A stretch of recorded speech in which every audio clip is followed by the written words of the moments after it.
След секунди разказ от първо лице, битка за живот след поставянето на гръдни импланти. Гост в студиото Снежи Калчева. Веднага след това акцент в предаването е витилигото – козметичен дефект или сериозно заболяване на кожата. Гледайте ни, започваме веднага.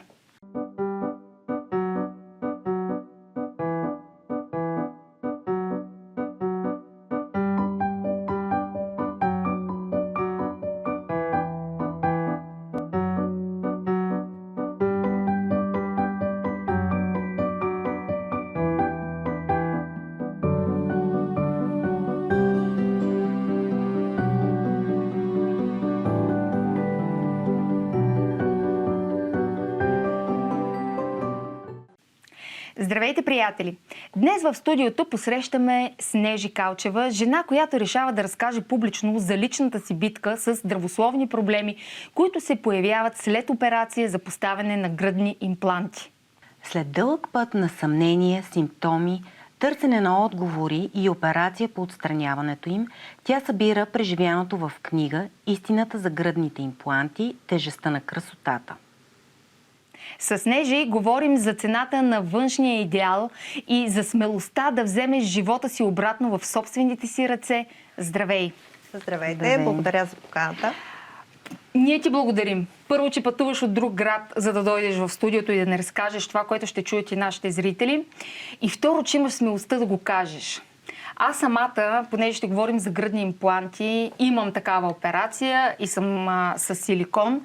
И честно казано, включително и Нели Георгиева, която ни е гостувала в студиото, не веднъж повдигаме тази тема, защото се оказва, че не знам, ти ще ни разкажеш. Всяко тяло отделно по различен начин ли приема или отхвърля този вид интервенция.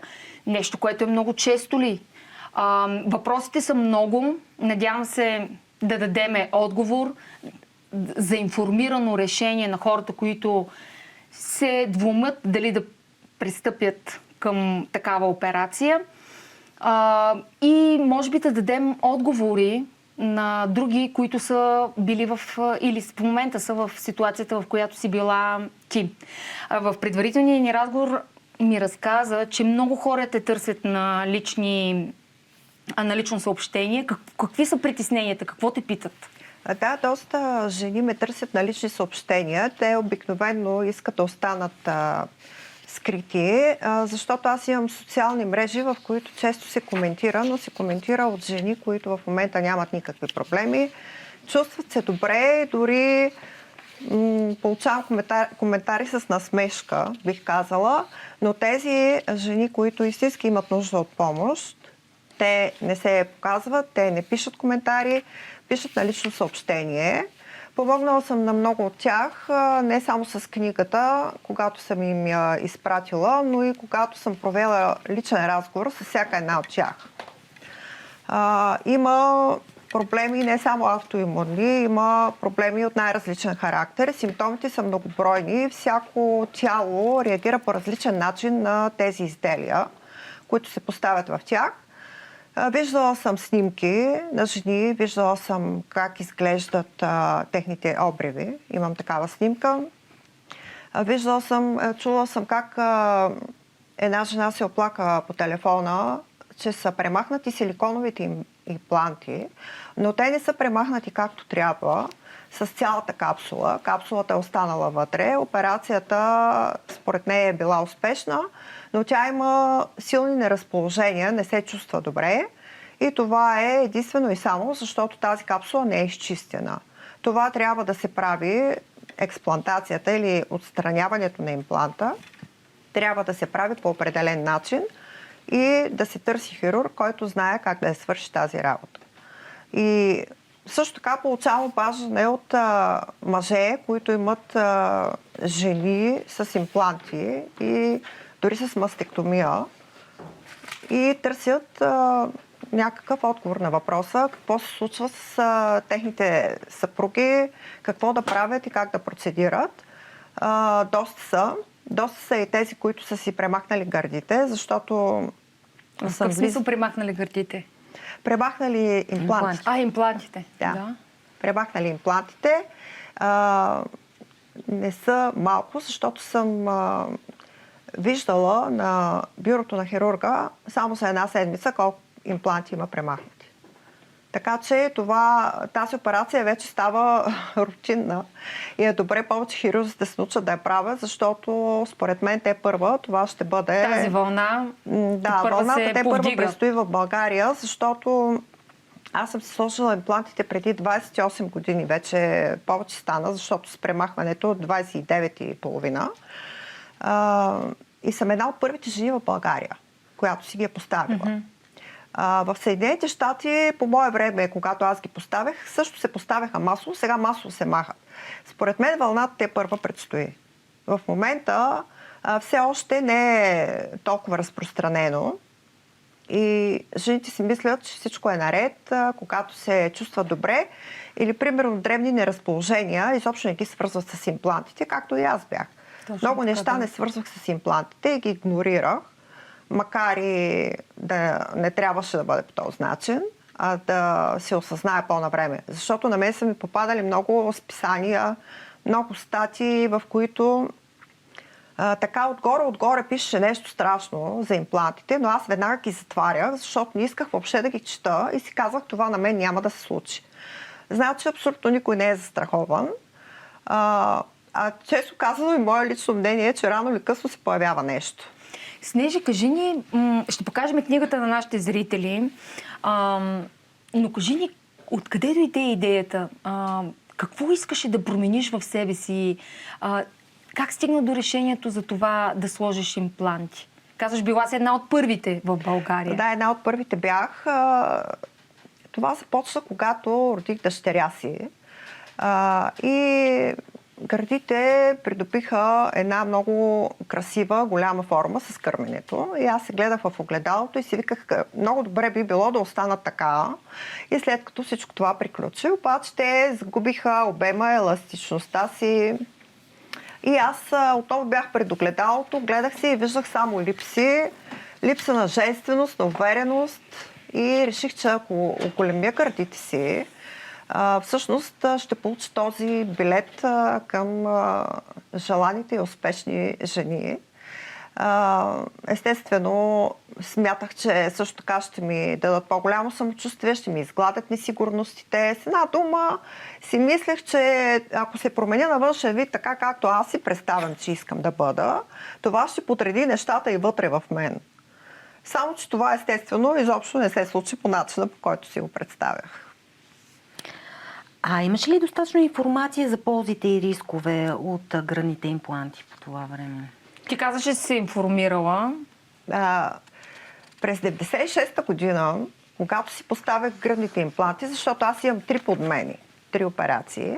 През колко години? През 8. През 8 години. Да, но това защото лекаря ли казва да ги сменяш или каква е причината на 8-та година да решиш да подмениш имплантите? Значи, първо през 96-та година нямаше информация за подмяна на гръдни импланти. Единствената информация беше, че са вечни. Че силикона е инертен. Тоест, инертен означава не взаимодейства с тъканите на тялото и че е безвреден. Това беше единствената информация, която получихме от хирурзите. И нямаше къде да прочетем съответно информация по темата, независимо дали ще е в някакви списания, вестници или по телевизията. Затова смело се подложих на тази операция и в крайна сметка тя се оказа успешна. Тоест, на външен вид изглеждах прекрасно, гърдите си бяха на мястото, нямах никакви оплаквания, първите ми силиконови протези бяха с физиологичен серум. Нали? Всичко останало беше за нас непознато като информация, че нещо причиняват тези изделия. Това дойде на много по-късен етап, когато аз започнах да имам някакви симптоми или случайно на 8-та година погледнах случайно в някакво списание и там видях, че имплантите наистина се подменят на 8 години. И тези изделия реално не са вечни, защото те стоят в тялото и под влияние на телесната температура и много други процеси, които протичат вътре. Те стават порести на микроскопично ниво. Няма как да стои това нещо години наред. Откакто си го сложил, докато на 60, 70, 80 години и така нататък. Но това са заявките. Когато аз слагах моите импланти, Така хирурга, казваха. пластичния Така ми казваха. каза, слагаме и за сега За и са вечни до живот. времена, да. Ако аз знаех, че трябва на 8, на 10 години да ги подменям, никога нямаше да направя тази операция. Не Защото... само ти, аз също нямаше да я направя, защото не вярвах, че такова нещо може да ми се случи.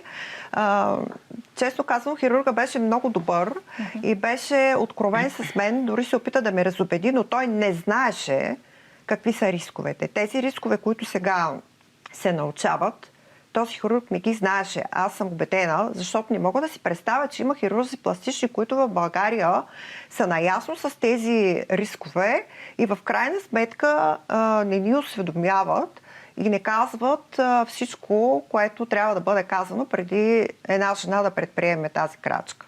Разкажи ни, моля те, колко време след поставянето на имплантите започна да имаш здравословни неразположения и в какво се изразяваха те? Първото неразположение, което усетих, това беше някъде даже 8-та година аз ги премахнах, но с първите импланти 7-та година.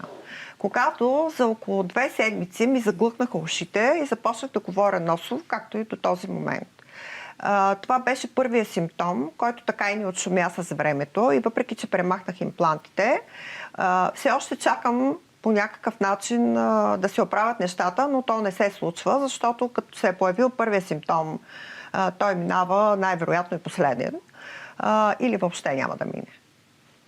Съответно, когато това се появи, аз започнах да търся уши, нос, гърло специалисти, което беше нормално. Правиха ми много аудиограми, скенери, снимки, какво ли не. Значи обиколила съм всички лекари в България, за които ми казаха, че са добри, за да се осведомя за състоянието си. И в крайна сметка диагнозата беше, че нищо ми няма. Нищо ми няма, ама моите уши са заглъхнали. Добре, чувам. Аз чувам на аудиограмата, когато ми правят, но те продължават да бъдат заглъхнали. И в един момент си казах, че ще трябва да се науча да живея с това нещо и наистина, в крайна сметка, толкова пък съм красива, такива хубави гърди имам. Какво път толкова ще го пренебрегна този проблем? Да, няма да бъда перфектна, но както и да е, продължих да живея. И вторият много сериозен проблем, това вече беше след 8-та година, аз си направих подмяна. И съответно с вече силиконови импланти, не с физиологичен серум. И тогава, освен че направих подмяна, увеличих обема им от 230 кубика на 300. По принцип не е много. Сега си слагат по 500, по 600 и така нататък. И тогава, втората година след подмяната на имплантите, започнах да усещам силни болки в коленете при дълго шофиране. Това беше шофиране не от тук до Германия, да речем, да, но говорим за 200 км. Спирах по бензиностанциите, ставах, за да мога да се разтъпча малко, разтърквах си коленете, правих си някакви гимнастики. Болките са били силни? Да, много силни. Даже преди да сляза от колата, първо ги раздвижвах, защото иначе ако стъпя и те са като отсечени краката ми.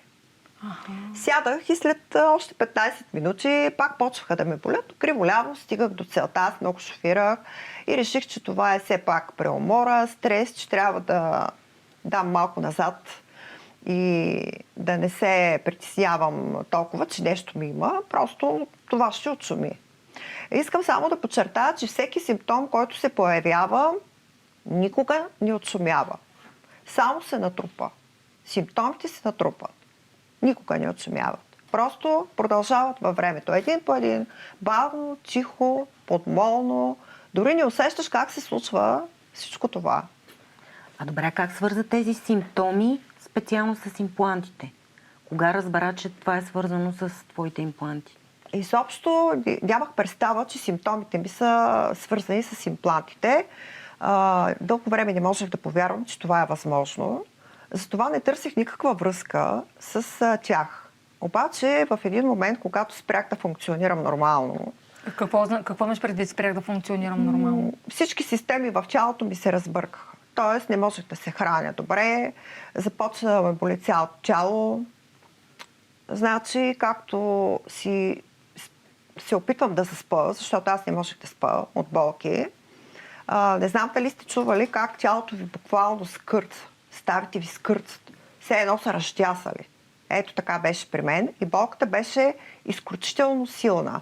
Съответно, отидох при всевъзможни лекари, невролог. Нали, Да, специалистите, тесните специалисти. Изписват ми лекарства, системи, влизах в болница, но абсолютно нищо не ми подейства от това, което ми бяха назначили. Всичко това продължи да се усили. След това започнах да имам много сериозни проблеми с стомаха. Подуване, синдром на раздразненото черво, естествено гастроентеролог. Веднага започнаха снимки на вътрешни органи, на всичко. Кръвни изследвания. Повярвайте ми, всичко беше в норма. Не намериха никакъв проблем нито в кръвните изследвания, нито в стомаха и вътрешните органи. Всичко беше окей. После започнах буквално да куцам, защото коленете ми се подуха и започнаха да събират вода. Хайде на ревматолог. Пия хапчета, абсолютно не ми действат. Съответно, тези силни болки, те продължиха, ако ви кажа колко години съм ги търпяла, защото аз не знах от какво е това нещо. 4 години.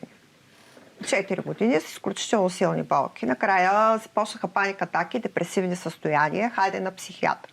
Хапчета, шишенца, прахчета, каквото се сетите. Всичко съм пила. Абсолютно никакъв ефект от нищо. И тогава разбрах, че нещо става по-страшно. Не е просто някаква болест, известна на някой. Тогава се усетих изключително сама, защото никой не ми каза какво ми има. Аз винаги излизах от лекарските кабинети без диагноза, защото лекарите не гледат цялостното състояние. Те лекуват симптоматично. Тоест, както аз казвам... те се фокусират върху проблема, за който разказвате. Точно така. Болите глава, изписват анодия и така. Това е симптоматично лечение. Но всъщност аз имах нужда от по-задълбочен анализ, какво точно се случва с мен. И започнах да се чудя дали въобще някой от вас ще ми мине. Всяка сутрин ставах и трябваше да отида на поредния лекар. Всъщност живота ми... Аз поставих силиконовите си гърди, за да срещна мъжа в живота си, а се оказа, че срещнах повече лекари, отколкото мъже. И непрекъснато бях по лекарските кабинети. Като абсолютно неудовлетворяващи диагнози, но и самите хора, самите лекари, те не са осведомени за този проблем. Да, тази връзка. Това е нещо съвсем ново, което сега започва да се говори за него и те реално не знаят какво да правят с мен. Но в крайна сметка се появи една ревматоложка, млада ревматоложка. Най-накрая стигнах до нея и от всички изследвания, които ми направи, тя намери нещо, което беше много опасно и това беше предвестник на автоимунното заболяване, ревматоиден артрит. Казва се изследването анти-ЦЦ пептид, изключително неизвестно за мен, даже за много лекари неизвестно, но ревматолозите знаят какво означават тези буквички. Какво показаха изследванията? Моля? Какво показаха изследванията? Показаха, че имам автоантитяло в организма и това автоантитяло е изключително стотици над нормата. 138 при норма 20. Това означава, че аз съм на прага на развитие на автоимунно заболяване. Без да имам абсолютно никакви генетични обременености, моя род е изключително здрав. Майка ми, баща ми, там няма никакви проблеми с болести, автоимунни заболявания. Стреса, какво да ви кажа, нормален стрес, като за една жена, която работи. Какво толкова да съм стресирана, не знам, но като цяло бях изключително уморена, все едно, че съм свършила работа като за 100 човека. Какво ти предписа лекарката? Какво... За автоимунното заболяване ми предписа съответните хапчета, които се пиеха по 4 на ден, 2 сутрин, 2 след обяд. Съответно, единствено се появиха синявици по краката ми от тях, без абсолютно анти-ЦЦ пептида да мръдне. Да, той си остана в нормата, във високата норма. И тогава, на вашия въпрос, аз реших, че трябва да започна да чета, защото нещо се случва, което не го разбирам. Сама ли откри, че има връзка между... Сама открих, а после лекарката, ревматоложката потвърди. Че е възможно. Че е възможно там. Да, защото аз като открия нещо сама и както и в моите видеа съм казвала навсякъде, че аз много уважавам лекарите, защото майка ми е медицинска сестра и тя ме е възпитала към изключително голямо уважение, преклонение почти пред тях. Така че аз исках някое медицинско лице да ми каже, че това нещо... Има ли връзка? Да, че има връзка и да че ако няма връзка, защо пък трябва да ги премахвам? И какво се случи по-нататък, Снежи? Тя ти е казала, да, има такава вероятност. Това го каза след като аз го установих, като започнах да чета. Тук имаше много скъдни материали в България. Почти нищо не можах да намеря, но започнах да се робя в сайтове на Световната здравна организация, започнах да се робя в научни източници, където могат да ми дадат ясна представа за това какво е това нещо. И в един момент буквално се хванах за главата, като прочетох колко много жени, хиляди жени по света изпитват същото. Хиляди жени имат същите симптоми като моите и единственото, което ни събира и единствената еднаквост между всички нас са силиконовите импланти. Какво предприе по-нататък? Какво каза си, махам ги? Това ли беше твоята реакция? Или... Първо бях шокирана от това, което научих. След това много бързо превключих към това да ги премахна, защото аз бях изключително зле и започнах изведнъж, сякаш ми просвета. Ами да, разбира се, че може да е от това. След като нищо друго не са открили, нормално е да е от това. След като изчетох много материали по темата, да, просветна ми и казах, че аз трябва да ги премахна. Нито едно медицинско лице не каза и не подкрепи моята идея, че това е задължително. Дори ревматоложката, като и казах, че аз ще ги махна. Веднага на това, което на нейното заключение, казах, аз ще ги махна. Но аз вече бях взела това решение. Тя каза, не искам да съм причината ти да си махнеш гърдите, силиконовите импланти. Да. И аз казах, че не е тя причината, това съм го решила и ще го направя. Сега тук ми идва въпроса, предполагам, първо не си отишла при лекар, който е сложил имплантите и после как реши при кого да направиш тази, как се нарича? Експлантация. Да. Как намери специалиста, при когото да отидеш? Сега това беше, решението беше лесно да ги премахна. Но да намеря специалист, който да ги премахне, беше най-трудното от всички неща, които ми се случиха тогава в този период. Около 1 година търся специалист, който да премахне силиконовите ми импланти. Естествено, първо се обърнах към моя лекар, който ми ги е сложил, защото мисля, че това е най-нормалният подход. Той каза, казах му за силните болки, за симптомите, които изпитвам. Той каза, че това е психосоматично и че няма връзка с имплантите. Аз му казах, че съм чела много неща по темата и според мен има връзка с имплантите. И искам, дори да няма връзка според него, аз искам да ги премахнеш. Така, аз не търсих одобрение, има ли, няма ли връзка, просто му казах, искам да ги премахна. И той каза, аз сега съм в чужбина, обадим се другата сряда звъня, пак го няма, пак е в чужбина. И така 1 година. Да, в един момент аз много бързо се ориентирах, че всъщност моя хирург много добри гърди правеше, но явно не беше се специализирал в премахването им и по-скоро в правилното премахване, така както трябва да бъде направено. Защото ти спомена, че трябва хубаво да се махне капсулата, че има жени, които са направили тази експлантация, но продължават да имат здравословни проблеми. Да. Експлантацията е хубаво да се направи с техниката М-блок. Тоест в един блок като едно цяло се вади имплант плюс капсула. Те трябва да излязат заедно, ако е възможно още с първата операция. Защото ако тази капсула бъде разкъсана, всъщност в нея се събират всички проблематични неща, които са се събрали във времето от имплантите. Сигурно ще бъде много силно като думи, но си го представям като тумор, който е много важно целостта му да бъде запазена, за да не се разпространи Точно така, съдържанието да не се по тялото. разпространи в тялото, защото аз и в книгата съм описала този биофилм, който се образува около текстурирани импланти. Този биофилм, части от бактериите могат да попаднат в кръвния поток.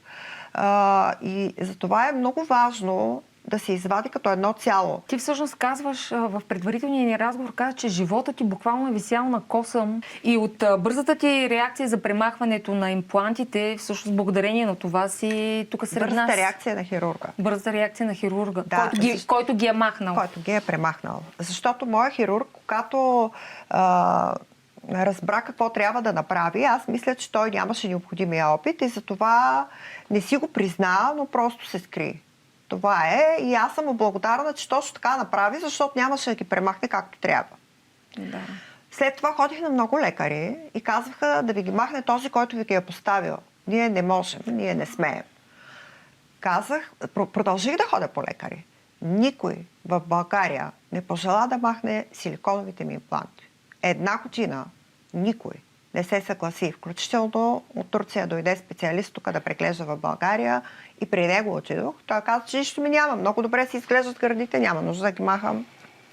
Аз му казах, че аз искам да ги махна. Няма значение, че няма нужда. Според него, че няма нужда. Да. Той каза, че не. Този, който ги е сложил, да ги махне. Да, ама този, който ги е сложил, също не може да ги махне, защото не иска. Снежи, кажи ни колко време след като направи операцията по премахването на силикона, така ще го кажа най-разговорно, ти видя и започна да чувстваш облегчение на симптомите, за които ни разказа преди това? Боже, почти веднага. Първо изчезна тази умора, която ме съсипаше. Това беше умора на клетъчно ниво. Това не беше просто умора, защото не съм се наспала или защото не съм пила кафе. Колкото и да спя, колкото и кафета да пиех, аз бях уморена, не ми се работеше, не можех да си върша работата, даже напуснах работа.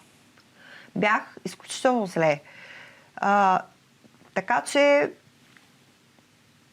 тези импланти просто съсипаха живота ми. Това мога да го кажа със сигурност. И нямах търпение да бъдат премахнати. Как се чувстваш здравословно в момента? В момента се чувствам много добре. Освен това, за което каза носовото и ние го чуваме. Изключително много ме дразни, но остана. Чувствам се много добре. Храносмилателните проблеми, те бяха с приливи и отливи. Малко по-трудно се справих с тях, защото се наложи по-дълъг режим да спазвам някакъв режим все пак на хранене. Болките в тялото изчезнаха, останаха само болките във врата. Сега мога да кажа, че от време на време при някакво напрежение, защото той човек не може да живее затворен в кутия, винаги има напрежение, винаги нещо се случва в живота му, което може да го напрегне. И почва да ме боли, но няма нищо общо с тази болка, която беше. Която е била ежедневна, 24 часа. Екземи се появиха, сенна хрема се появи, косата спря да расте. Аз бях с едни удължения непрекъснато, сега това си е моята коса. Тя порасна. Това е направо страхотно. Да те попитам, кои са най-страшните симптоми, които чуваш от хора, които се свързват с тебе и имат съмнение, че имплантите са причина за тяхното здравословно състояние? Значи автоимунните заболявания са най-страшните от всички симптоми, които има един човек. Когато имунната система започне да те атакува, се появяват толкова разнообразни неща, които в един момент се чуш откъде идват. Дали ще се появят обреви, дали ще почне да те боли глава, дали ще започнат проблеми с паметта, защото започват тревожности, депресии, неща, които никак не са маловажни и човек трябва да им обърне внимание съвсем на време. И когато жени с силиконови импланти имат някакви оплаквания, макар и минимални, те просто трябва да проверят дали все пак това, което чувстват, не е и от имплантите, освен да го отдадат на стрес, преумора или някакви други диагнози, които им поставят. Как реши да напишеш книга? Отново показвам на нашите зрители да събереш цялата си история в книга. Може би е по-лесно, когато се свързват с тебе По-скоро различни жени. исках да дам истината на хората. Обаче, основно, не само истината, а искам да им предоставя информиран избор. Ако е възможно, хората да се информират преди да започнат да предприемат действия по поставяне на гръдни импланти, защото те трябва да знаят не само за красивите резултати след това, но и за последиците в дългосрочен план. Това е задължително. Книгата защо я написах най-вече? Защото това не съм казвала на никой. Защото имам дъщеря, която в един момент ми каза: мамо, ще ме подкрепиш ли, ако реша така съвсем лекичко да оголемя гърдите си за някаква плътност? Аз направо се втрещих. Това беше точно момента, в който бях сигурна и бях изчела толкова много неща, какво причиняват гръдните импланти, но понеже никой не ми вярва, че това е от гръдните импланти, включително и най-близките ми се зададе този въпрос. Аз съответно реагирах първично, като казах, че е само през трупа ми. И съответно тя се огорчи от моята реакция, че не е подкрепена, аз винаги съм я подкрепила. И тогава разбрах, че не е това начина, по който да кажа на детето си: не дей да си слагаш гръдни импланти. И затова излях цялата си душа в тази книга. Но не само личното преживяване. Реших, че ако е само лично преживяване, не е достатъчно и че е добре да бъде подкрепено с научни изследвания, за да има някаква сила и стойност. Като последните 5 страници са всички информация за цялата библиография, информация за цялата литература, която съм ползвала при написването на книгата, плюс моето преживяване. И какво да ви кажа? Повече не съм чула, че си слага импланти. На финала на разговора сме. Какво би казала на Снежи преди да сложи първите си импланти? Значи толкова много неща бих казала на онази Снежа, че изобщо няма да ни стигне времето, но в контекста на нашия разговор искам само да кажа, че красотата е безсмислена. Красотата е нищо, ако си болна. Ако си болна. Благодаря ти за този разговор. И аз благодаря. След рекламите говорим за витилигото и съвременните методи за лечение. Останете с нас.